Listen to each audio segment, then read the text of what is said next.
So your festival brochure is out. This is very exciting. Yeah, amazing. Just got it. The really cool thing is this font. This is your handwriting. Apparently so. Yeah, they.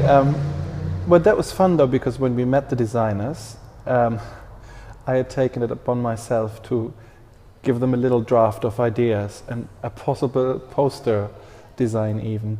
And I've drafted all these names with notes and ideas across it. And they went like, "Ooh, can I see that? Can we take that with us?" And so they did. And so this was how and then they asked me I had to write an ABC in, capitals as well as lowercase for them to scan it and then feed it into this software that makes a font out of my handwriting. So this is genuinely your handwriting? It is, yeah. What's really nice about that is that it feels like this is inside your head and your way of working and your way of going, and that idea, and it'd be great to bring that person together and that person together, which is really the way that you work, isn't it? I suppose so, yeah. I guess they've done a good job of that then, yeah. To me it feels like a little embarrassing, almost because of that, because you can see sort of how scattered some of it is in a way, but it's been reorganized. So you describe it as wanting to make a festival in which each event is a festival in its own right. I didn't set out to do it that way, but it did come out that way. As we looked at the program and we suddenly realized, actually none of these events has just one group, because it's kind of logistically difficult to put that together, and also financially a challenge. But the ideal of it is just going by the music and being able to put together programs that you wouldn't otherwise be able to, because, we've got a string quartet tonight, or we've got an orchestra, and we've got to use it. You can't send it, the winds need to, and this is what you encounter a lot. And I guess the festival situations always are just a little bit more liberating and freer, because the festival is the organization who puts it on, and you don't have to do right by every musician. Whereas here it's a wonderful situation where you can invite the musicians you think will contribute something to this program or to the festival or to this theme, to this idea. So what we also try to do is not just have like a wild mix of artists each night, but to have a number of artists who will appear in several events, very contrasting events, like the same singer might be part of the Monteverde project and then reappear in the Schumann also, or do something else in the middle of the week. So and that way I think it's justified in a way, as well as using your resources if you will, in the best way as well. But also create a kind of community within the festival, and I think that's what music is about anyway. Both the people the reception of the music, so the audiences, who might come to more than one event, create a sort of community and share experiences across events, and might get into a conversation about things and what they've experienced the other night, as well as the performing artists, because they change, their approach to how they perform changes by having a dialogue going on with other artists that they might find inspiring or interesting, and then they're on this journey together. And so it's a mirror of these two communities, and hopefully then there'll be also an element where these communities mingle and get into an exchange, where when we maybe creating performances in intimate spaces, like in the Schumann Project, where people will be close up, and maybe there's even the format of that is not too rigid, and we've asked the singers to perform the same song over and over, but there's no rule as to how much space they leave between the performances, and maybe they have a chance to walk around in this room as if it's their own living room, pick up a book, and maybe there's a question from somebody in the audience who just happens to walk in and say, "What's going on here?" So you want space for serendipity as well. It's not all totally laid out. That word, that's an amazing sounding word, serendipity, but I'm really struggling to think what it may mean. This is so serendipity is that like unexpected moment of chance where something happens almost by accident, and it just happens to be great.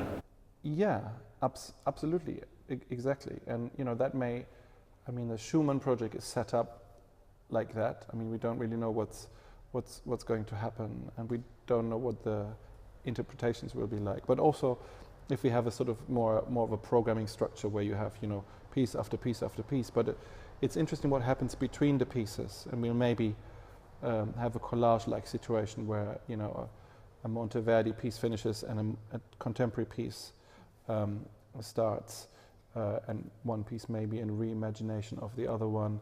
And then for me it's interesting what happens in these in-between moments, and the moment a piece starts and people think, what's this? Is this still the Monteverde? And then because your perception is so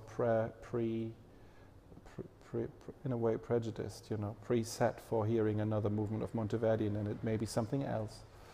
Yeah, what strikes me is that it's a kind of, in a way, that is what a festival ought to be, but it's actually quite a radical proposition for a festival, given what festivals have become, which is quite often to be sort of receiving houses.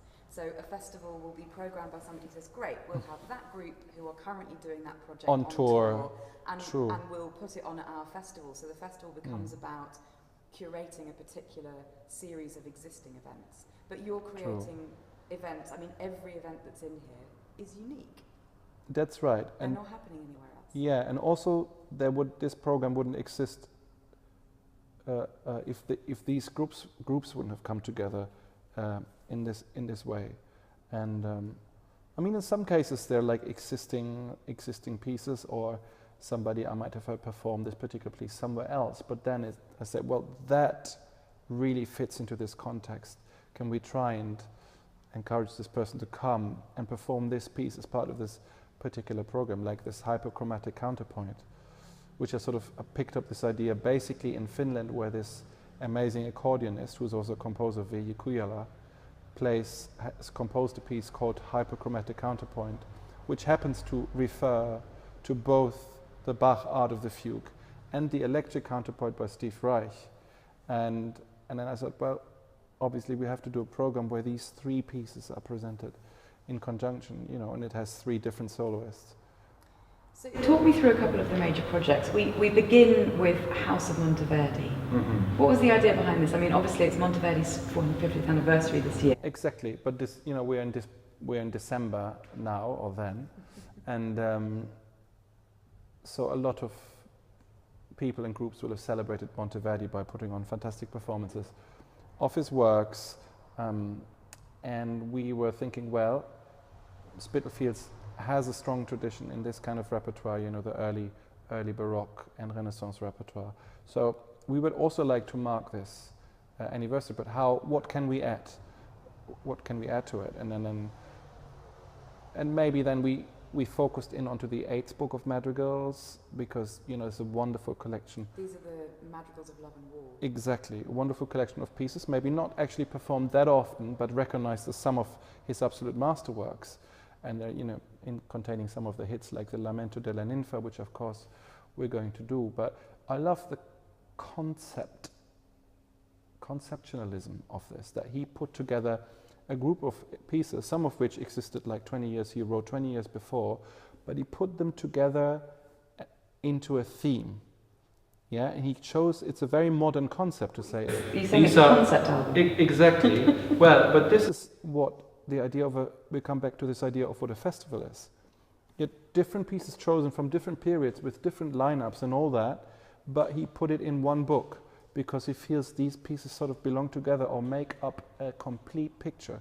That stylistically they're very different. Some of them are very different, but they make up a sort of compendium of a certain idea.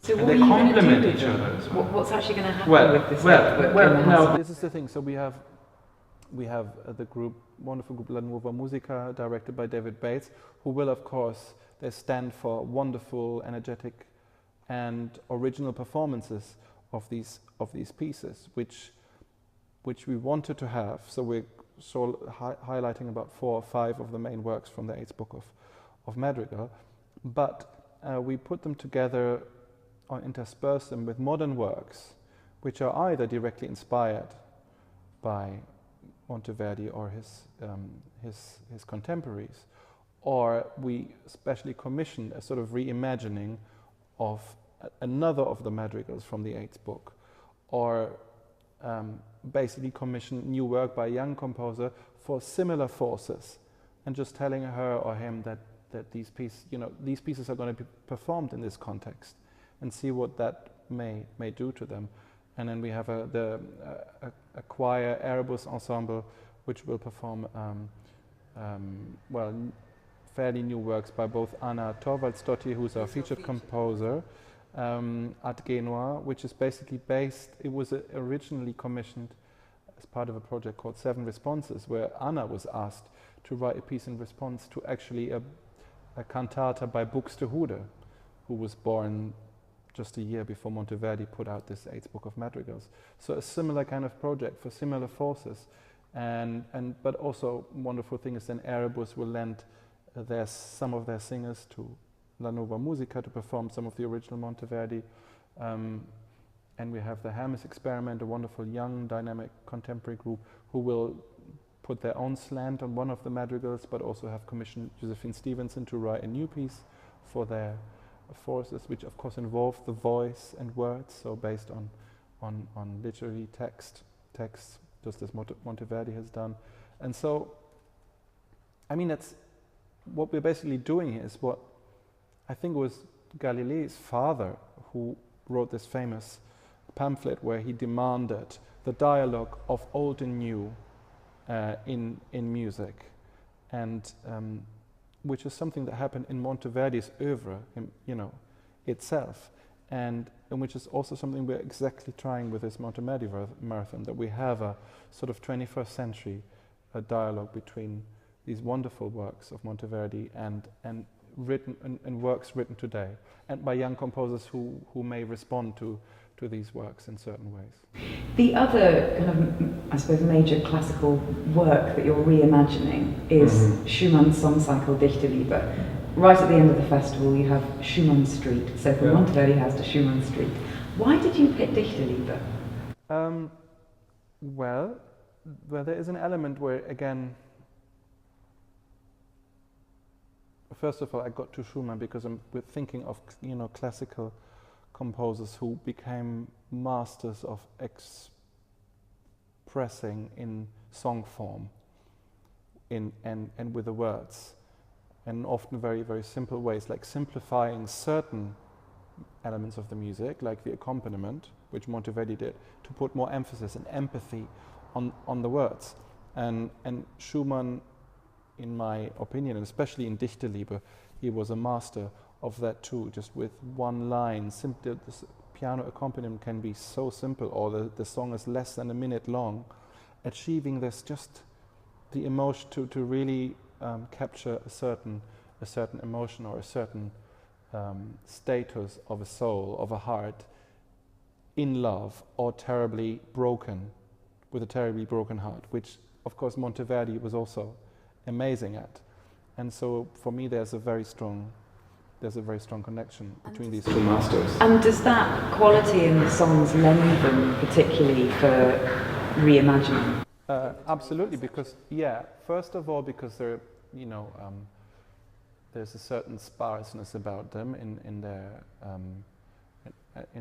their means, and also this simplicity of lines lend themselves to be sung by not necessarily virtuosic classical operatic singers, for example, and the accompaniment, in my opinion, can be realized on many different instruments, possibly. And so the way you're staging it, though, is that you're going to be wandering around this house, one of the amazing Huguenot houses. Well, about 8 of them. 8 of the That's right? why it's at the any street. one time. Right. So what's going to happen for the audience in Schumann Street? Well, basically they can choose and forge their own path through the song cycle, which is 16 songs and 16 different artists presenting their one song each. Some of them self-accompanied, some of them with an accompanist. Probably only 4 of the 16 will have a conventional piano accompanist. And of course all these singers are from completely different backgrounds also. So I think out of the 16 we have 4 classical singers, but for the rest of it we've chosen singers with the jazz, improv, a soul, even a German rapper, these kind of backgrounds, all and just all given the brief to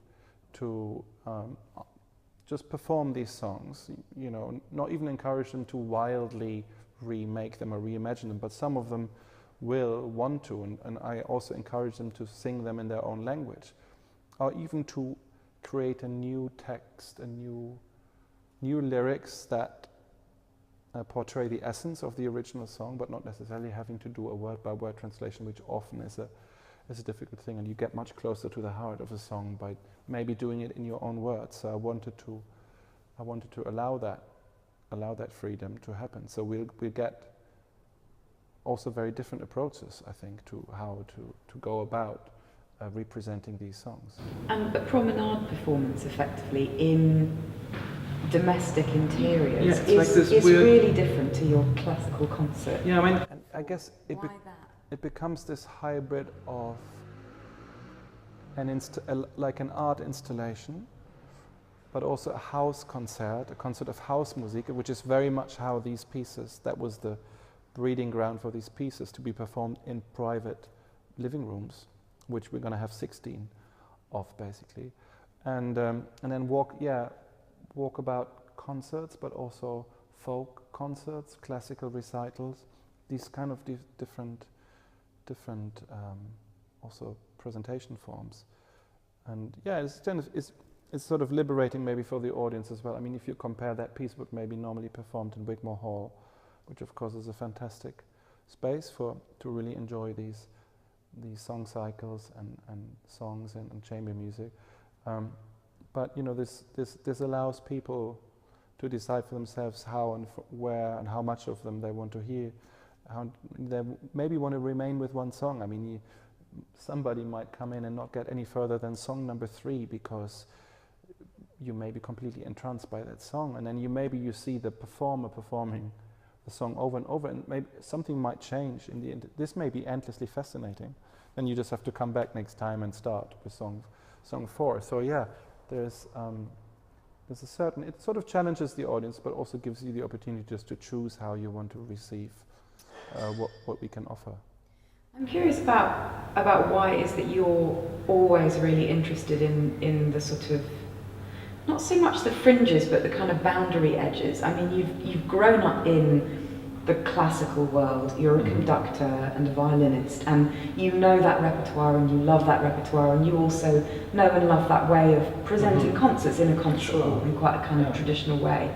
But in so much of your work, you're interested in where classical musicians are interfacing with electronic musicians, or the pop and rock world, or different ways of putting on concerts. Why is that? Why are you so interested in the edge?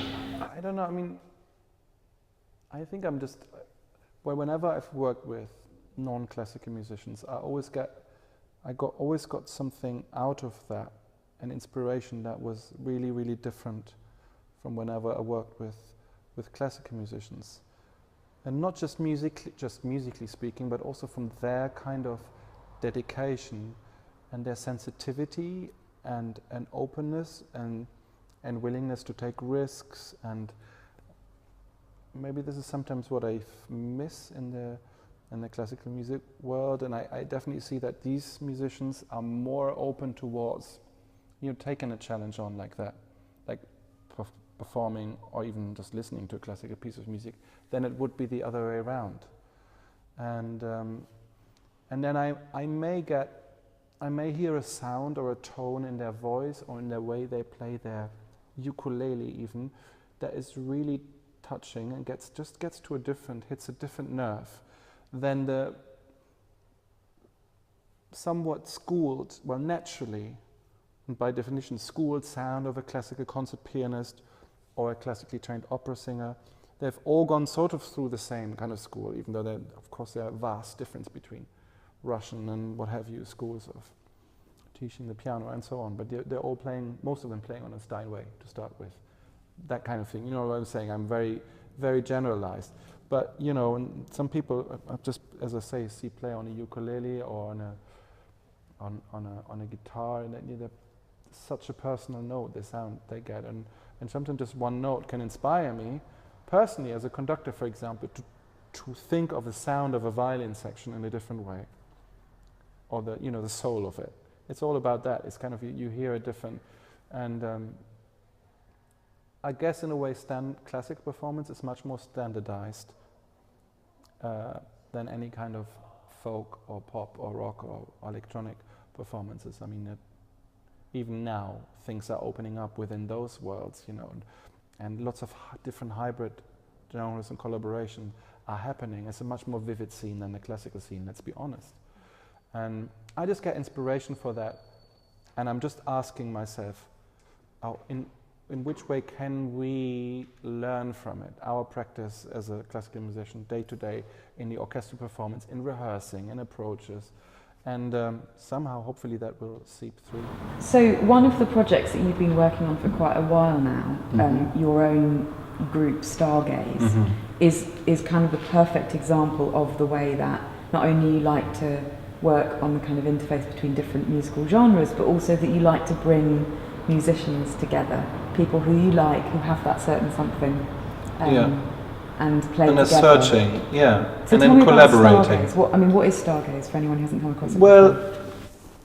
Stargaze started as a sort of collective of people, it's like more who were in the same wavelengths and thinking in this way, and wanted to just exchange ideas and maybe be a sort of a think tank for creating interesting situations for music, let's say that. And then, but pretty quickly they also formed, sort of almost we found each other, or the group found themselves, sort of like-minded musicians, and then it became sort of like an ensemble or a core of musicians that could then be quite flexible in extending themselves up to an orchestra. Actually, pretty much developed that way that we were able to expand again, as and when we needed, and tailoring each group to the project as we found was suitable, and so now you could call it an orchestral collective, in which many people or most people play more than one instrument, or are also composers, for example, very good arrangers, or having a career as jazz musicians as well as composers, getting commissioned, starting to write for the group, for Stargaze. But the other main strand is to forge and commission collaborations with creative musicians or composers that are not necessarily from a classical background, and that's also we're trying to support musicians who may otherwise be known for being in very famous or very en vogue bands at the moment, but they're very individual composers in their own right, who are basically sometimes almost, you could say, caged in by their own success with the band, who are doing mostly they do a very specific thing. And then, if you think of somebody like Bryce Dessner in the music of the National is very, very different from what he writes as a composer. And he's already a very famous example of that type of musician. But we have here 3 people in this festival, actually. Nicole Voigt of Factory Floor, Daniel Brandt from Brandbrauer Frick, and Kazim Nakwi of Dawn of Midi. As a vast audience out there for these bands, who love these bands, but we gotten to know individuals of these bands and their own projects, what they're doing, and which is fascinating. And we just approached them and asked if they would be interested to create basically new electroacoustic works, which is what it basically is. But it's outside of that academic realm of electric acoustic composition, which of course dates back to a long time ago, and Stockhausen is one of its most prominent examples. So you've commissioned them all to write electronic work, and you're then going to be playing with them? Yeah, it's the 3 different, actually, yes, in short, but there are 3 different ways of working. One is a completely new commission, which is Nicole Voigt's work, where she's going to create a piece electronically with space for interference or merging with classical acoustic instruments and ensembles, and part of it may be improvisation based, whereas Daniel Brandt has created an album of music as his solo album that we are going, which involves instrumental loops and instrumental samples that he then treated, and we're going to make for the first time a sort of concert version of that with live instruments playing. And Kazim Naqvi actually already has written a piece specific for Stargaze, which also fuses sounds of an analog Moog synthesizer with the sounds of the ensemble. So there's this interplay also between machine and synthesized sounds and ensemble. But he's also written a wonderful choral piece, which then is going to appear in another program, coming back to the Monteverde program. So one of the things that strikes me about this festival is that it involves a lot of trust. It involves a lot of trust on your part, that you've said to a lot of musicians, hey, make something for the festival. You haven't said, great, I've heard a piece, already premiered, I like it, my audience will like it, let's bring it to the festival. Well, You're I've just done that giving too. people carte blanche. Yeah, I've done that too, because there has to be balance, and yeah, except with new pieces you don't exactly know. So maybe you need a little bit of a security blanket with some pieces that you know are exactly how they're going to work in a certain context. But then the risk taking maybe the decision in which context you're going to present it. But the trust also goes the other way with the audiences, because again, this is not a program where you go, oh yeah, I know what that's going to sound like. I'll enjoy that. That's I'll true. book that concert. So how do we navigate through this? Do we basically say, André's great, we like the musicians he likes, let's just... Well, some people may not know some of the musicians, but I think, like, for example, to the core audience of Spitalfields in previous years, the Monteverde and Schumann projects will speak to them because they're wonderful classics of the repertoire. But I think they might change their perception of these pieces, and definitely if they come to it, they get introduced to new artists and new works, because we've programmed it that way that they won't be able to escape that, and that's part of the trick in a way, part of the trick of curating as well. But they're also, I mean, there's an audience. The Spitalfields have developed an audience because they've always commissioned new music and always supported young composers. So the people are aware that it's going on and that it's interesting and it's worthwhile checking it out. So in a way, I guess I've tried to bring these two strands together, and if ever there was a segregation of these type of audiences, I think in this festival, hopefully they will come to the same events. And given that there's a lot of threads through the different events, people appearing in different places, kind of musical ideas and collaborations cropping up throughout, would you love it if people came to lots of different things in the festival and treated it as a sort of journey? Of course. I mean, that's kind of my way of thinking about making programs. I mean, I think about taking people on a journey within one single program as well as across a festival. And since some of the artists are taking that journey, I hope that audiences will identify with that artist already because they've seen him or her in a different context as the singer of that lovely Monteverde thing, and then there'll be a contemporary piece with the same artist, and already you have an advantage. And so you start to build a community. Yeah, I suppose so. The other thing that's in your program is a crossover with the art world. I mean, you mentioned the idea of Schumann Street being similar to, in a way, the kind of performance art installation genre, but you've invited Mark Titchin to take part, who's a massive Fugazi fan. So tell me about that project and how you found out that he was a Fugazi fan. Well, that's how we just over dinner basically, but it was one of those, I guess, brainstorming events that came out of a similar spirit, which is we were both invited by Jude Kelly to this collision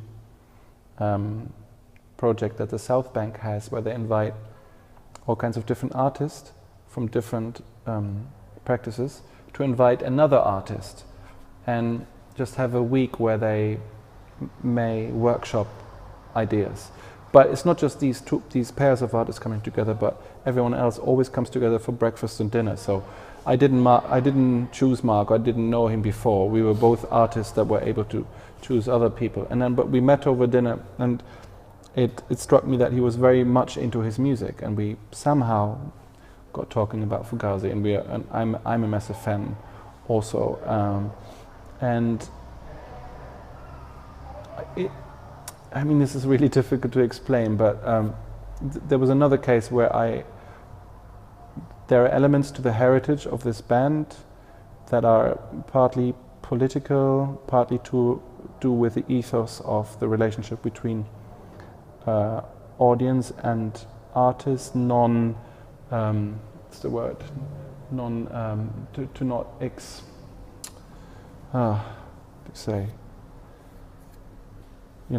not rip them off, for example, by not charging too high, and not exploit exactly there, and musical artistic independence.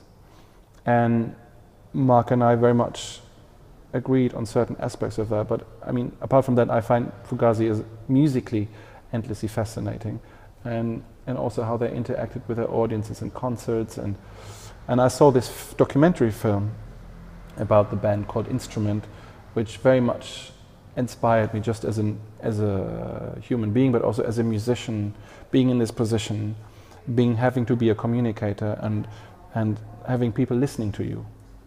You know, it doesn't matter if you play a Mozart sonata or if you give a speech or sing a political song. But you know, for me, there's so many questions then in terms of taking as artists, what possibilities we have to take a political stance. And nowadays, do we have the power?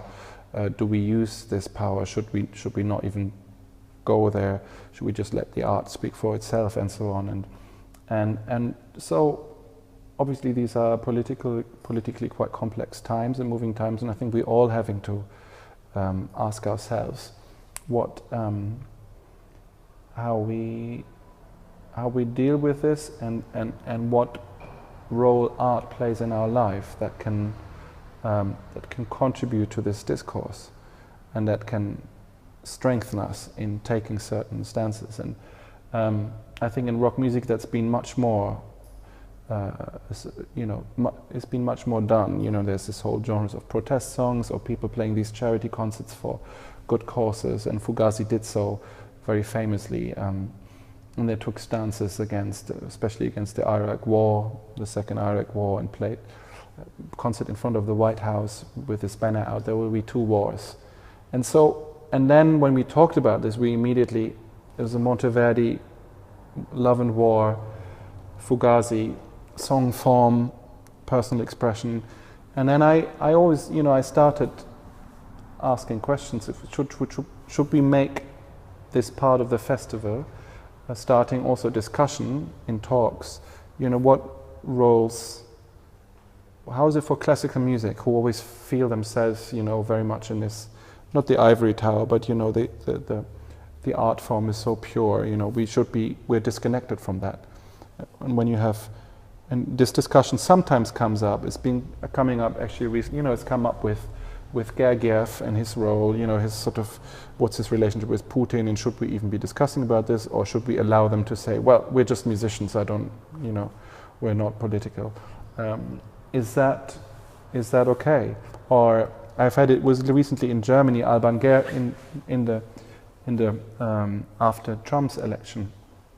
My friend, the German cellist Alban Gerhard, said something quite strongly opposed to certain things, and there was a backlash in one major German newspapers, basically telling him to get on with his playing, and then there was interesting. This sort of started a discussion about if that's why not? We do have a voice, and art is so important in also resistance to certain, and always has been.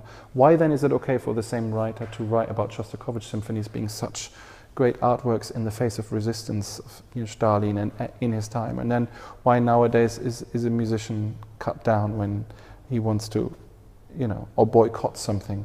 And I mean, it's just because sometimes we are so aloof, the sort of being a musician, especially classical musician, it becomes such an aloof business from these sort of issues. So we elements suddenly in the festival, but also we wanted to include the visual artist, and he's not just going to respond to Fugazi's heritage, but he's also familiarized himself with the Monteverde work and with the Schumann, and I think we're going to create an installation, or he's going to create an installation that will be present throughout the festival, and some of that Fugazi related stuff may become the backdrop for one of the for Il Combattimento by Monteverde. And then things, you know, might jar. It may all just kind of come flying back in our faces, but I think people will start thinking about certain things and maybe take an interest in, I mean, otherwise maybe a conservative Monteverde or a common Monteverde audience wouldn't know who Fugazi was and what that is about. And they will do now. Possibly, you know. But even, I mean, I'd be even more, you know, also overjoyed if Fugazi fans would turn up because they heard about this and just and hear a Madrigal by Monteverde and go, well, this is actually really sounding cool, and just, you know, and that's how it all pans out and reaches out like a spider, hopefully. One of the things that Spitalfields is really well known for is their education work, their award-winning musical Rumpus, and you're bringing that back into the festival. You're also getting young people to work on a version of the Schumann Project. Tell me about that. Well, I mean, I guess we devised the Schumann Project with that in mind, that basically we have two levels of this project. I mean, if you like the project we developed for the concert program is in a way a learning and participation project for musicians from different backgrounds already. And then if you say that's kind of trying to maybe, I wouldn't even say breathe new life because it really doesn't really need it, but you know, a version of this piece living, creating its own life in the 21st century, the Dichterliebe. Then with a Schumann Street Reimagined, where we work with a lot of young people and children on creating their own song cycles based on their ideas coming across in these songs. It's basically taking that a step further and passing this idea on to the next generation, and that's what's so wonderful about this particular project.